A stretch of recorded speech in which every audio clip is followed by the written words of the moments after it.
Welcome back, class 9, in uh, new, yet our virtual class, online virtual class.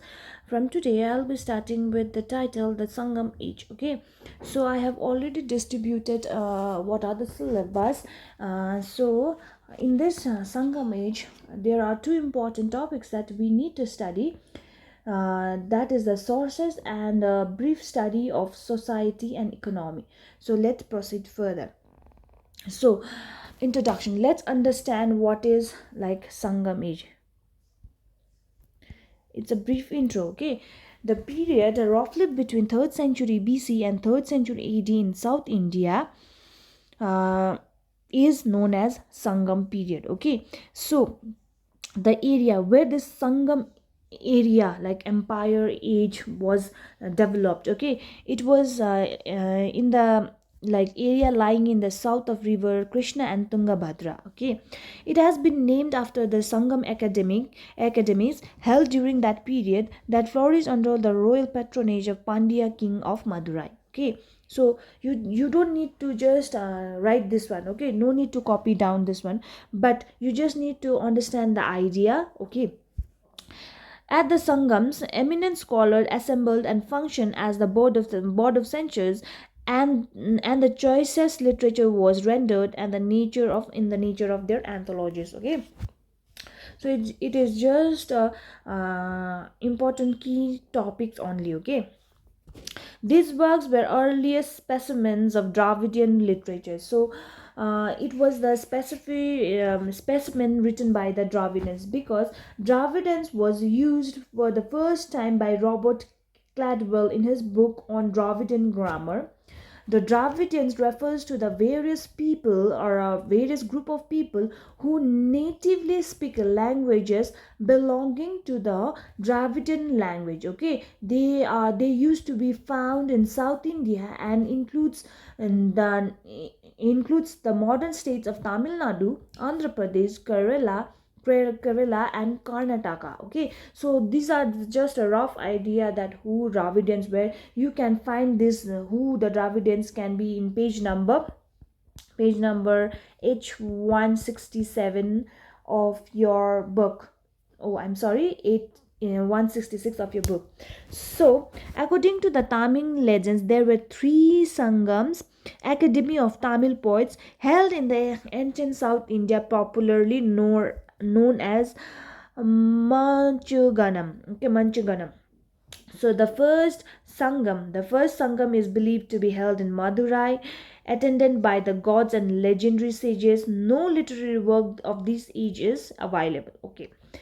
And the first Sangam is lies it is believed that God used to attend those kind of Sangams, but there is no literary work. The second Sangam was held at Kapadapuram. Only on that only Tolkapiam survives from this. This is one of the literature. Okay, and the third Sangam was held at Madurai. A view of this Tamil literary work have survived and are useful source to reconstruct the history of Sangam period. Now the important topic starts from the third Sangam. Okay, from the third Sangam, which was held on Madurai, from where this Tamil literary works were had survived, and from that we can understand the or we can restructure the history of Sangam period. Okay, so map of India during the Sangam period, Pandya, Chola, these like you can make it out where it is like where it was located. Okay, now megalithics, the first sources that to understand the Sangam age was megalithics is a large stone used to build monuments with or without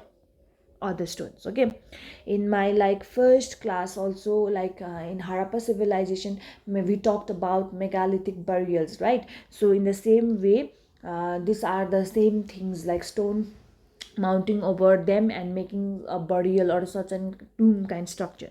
It is derived from a Greek word mega, that means great, and lithos means stone. Okay, megalithics has been derived from the word mega, and meaning great, and lithos means stone. So the question may come, what is megalithics? You can write this one also. Okay, in ancient time, megalithics were used to make banks, ditches, and boundaries of our territories. So in ancient times, what were the uses, how megalithics were used? Like it was used to make banks, ditches, and boundaries of territories. But megalithics were mostly used as a form of burial at Sangam age also. The period between 1000 BC to the early century of the Christian era is known as a megalithic culture. So it's very important to understand. Okay, the period between 1000 BCE to the early century of Christian era is known as megalithic culture, or certain megalithic age, certain kinds of things. Okay, megalithics have been found in, where it can be found, Andhra Pradesh, Kerala, and Tamil Nadu. So these are the modern states. Okay, modern states. So in a megalithic burial, dead bodies were exposed till only the bones were left behind. So it, like in megalithic burial, was like bones until the flesh was torn out or wear out. If the bones were there, then at that period of time they were exposed. Then the bones were collected and deposited in urns and placed in the grave, which was also known as pit or cist. This is the way how megalithics were used, and certain kind of phenomenon. Okay, now the megalithics contain not only the human skeleton but iron tools, rice, and religious symbols. They help us to reconstruct the Sangam age in the following ways. Now these are the reasons how megalithic help us to understand, or help us to understand the or restructure the society uh, of that Sangam period. Okay, the presence of iron shows that the transition from copper to bronze age. Okay, it says that transition from copper to bronze age to the iron age in South India. First copper, then bronze, then iron in South India. Okay, now again it shows the presence of rice shows an agricultural economy. Okay, presence of rice, what rice shows? The presence of agricultural economy based on the irrigation in the South India during the Sangam age. Okay, the presence of rice shows what? The irrigation facilities or agriculture was the most important economic activity that the people of Sangam age used to do. Okay, and the presence of pottery was a well developed and an important occupation. Pottery was a well developed and important occupations. Okay, pottery was also found in that megalithic burial. The skeletons enables to study the racial composition of the people. Okay, so these are the things that megalithic helps us to understand these things. Like you have to write these 4 points in order to understand how megalithic burials or how megalithics help us to restructure the or re-understand the sources of history in the Sangam age. Now, Tiruvaluvar. Okay, this one is the second one, the second sources from which we can reconstruct the history of Sangam age. Number one was megalithics, and number one is Tiruvaluvar. Okay, Tiruvaluvar. A little information about his life. He is a person. Okay, he is a person. A little information about his life are passed orally, means verbally, not in a written form, but in the just by saying with the mouth. He lived in Malpur, Chennai, now Chennai, engaged in weaving as a profession, and married to a maid known as Vasuki. This person, the scholar poet, had advocated a life of discipline, self-control, chastity, non-violence, temperance, and devotion. Okay, he advocated. This person can be also considered as a poet who had advocated like certain qualities, that is discipline, self-control, and so on and so forth. He was visionary for future with universal society as a core theme. He talked about universal society as a core theme. His values he adopted were specific, particularly yet universal, and hence eternal. His set of codes stipulated in the creation of Tirukulal are still applicable on all sections of the world society with a modern outlook and a democratic autonomy with ultra-modern living comfort and very far advanced science and technology of third millennium. So these are his ideas, okay? Universal society that should have a democratic autonomy, modern living comfort, so on and so forth. It was claimed by universal code of ethics. Many claimed that Tiruvalar's ideas were considered as a universal code of ethics. Tiruvalar's approach to statecraft was just like Kautilya's Arthashastra and Machiavelli's Prince, but at the same time different basically on the ends and the means. Okay, so this is Kautilya. You have already studied Chanakya's book Arthashastra. It's totally about statecraft.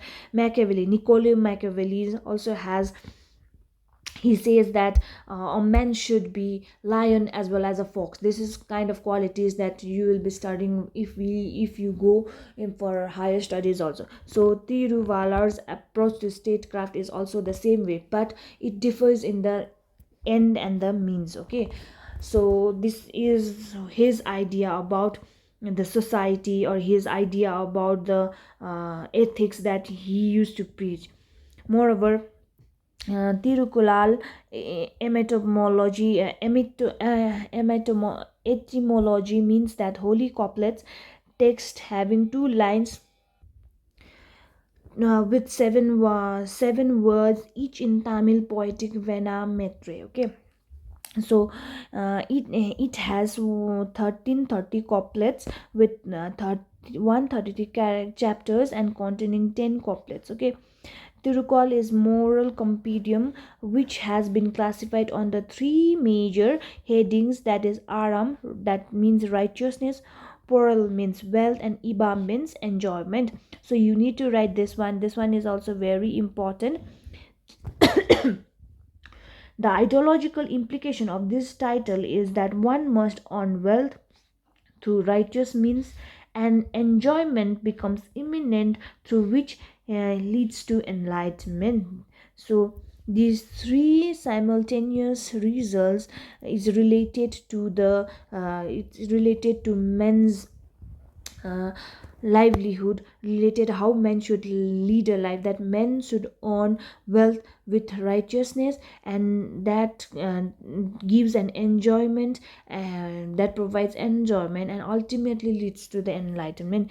This view is very similar to Sanskrit tradition of dharma artha karma moksha. Dharma artha karma moksha, his philosophy, that he had certain developed his ideals that true human beings should true human beings should cherish all human values, promote earthly values, establish social harmony, engage in domestic life, follow political ideologies, develop mutual assistance, and adhere to the life of renunciation, and enjoy all kinds of pleasure, contemplate deeply on a few of metaphysical issues. So he says that all human beings should enjoy worldly values. Okay, promote social harmony, engage in a domestic life, that he should respect each and every human being, so on and so forth. So another interesting feature of this famous text is that author has not used anywhere the term such as Tamil language, Tamilian country, though in 1330 couplets are the just Tamil language. Okay, it's really related to Tamil language only. So this is just an added feature. Okay, you just don't need to write this one, but you need to write his philosophy, and it's related, whatever the things that he has talked about, it's related to Sanskrit tradition, dharma moksha karma, certain things. And you need to write these three one, aram, righteousness, porous, wealth, and ivam, enjoyment, and ultimately the man who entered to the enlightenment phase. So this was your sources. Okay, I have discussed about megalithics as well as tirukul. So in your syllabus, these are just the two things that we need to understand. Now in next class I will be discussing about the brief study of society as well as economy of Sangam period. Others it is not related, and it is related though, but your syllabus has been again revised, so that's why we have to skip certain things. Okay, so till then stay safe and take care, and please do complete your notes, or side in a site by manner complete your exercises also.